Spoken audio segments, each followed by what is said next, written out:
Lower Premiums for All Americans Act does exactly what the title suggests.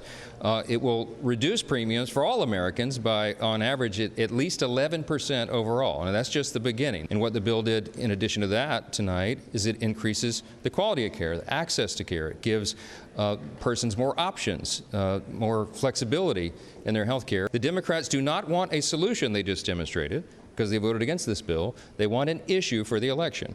It is based on a false narrative. The Democrats broke America's health care system. When they gave us the ACA, the Unaffordable Care Act, 15 years ago, they promised that premiums would come down, that access would increase, and quality of health care would increase. None of that happened because it's a flawed system.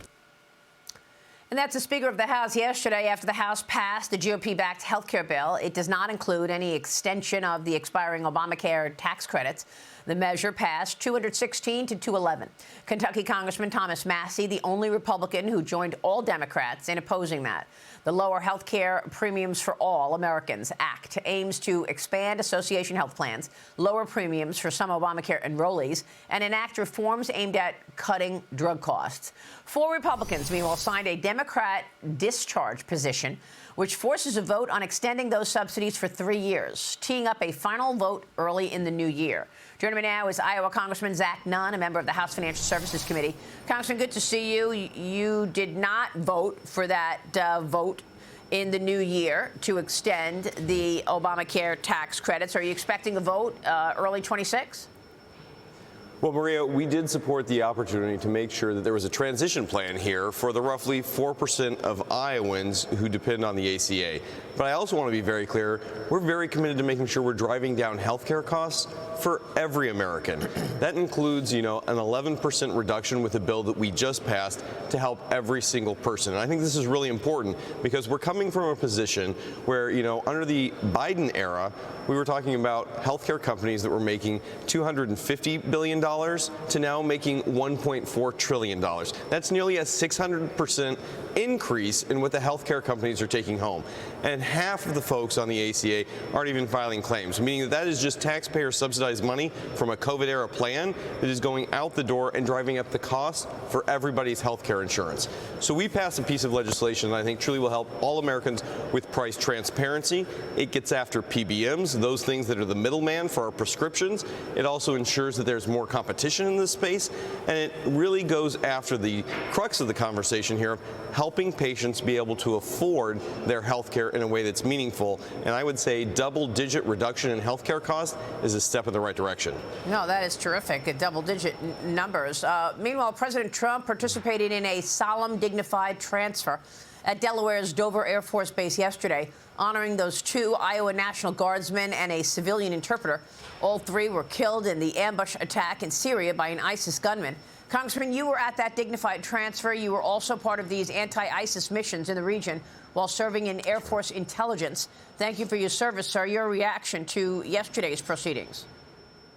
Well, look, I've been a commander in the Iowa National Guard. These are our brothers and sisters who are consistently on the front line. We have 1,800 Iowa Guardsmen still on mission, both in Syria and across U.S. CENTCOM today. And for Sergeant Torres Tovar and Sergeant Howard, 2 young men in the prime of their life who could have easily chosen a simpler path, they chose the hard mission of protecting us on the home front by serving on the forward front. And the reality is this: ISIS still remains a very serious threat. We're seeing these Islamic radical attacks happen around the world. But for the sacrifice of these 2 men, including an interpreter, a 3rd who died, 2 more who are still in the hospital, we know that our Christmas is safer because of the sacrifice of these individuals. And I've met with the families. We've heard directly from the heroes and the people who stand with them. And I am so proud that not only the president, the secretary joined us, but that Iowa saw firsthand the men who sacrificed their lives so that all of us could have safety here at home were honored in the utmost dignified way, but also in a really solemn and humbling way that even I, as a military officer, still feel blessed to be in the presence of heroes like this. Absolutely, and may they rest in peace, Congressman. But let me get your take on radical Islam. What are we going to do about radical Islam now?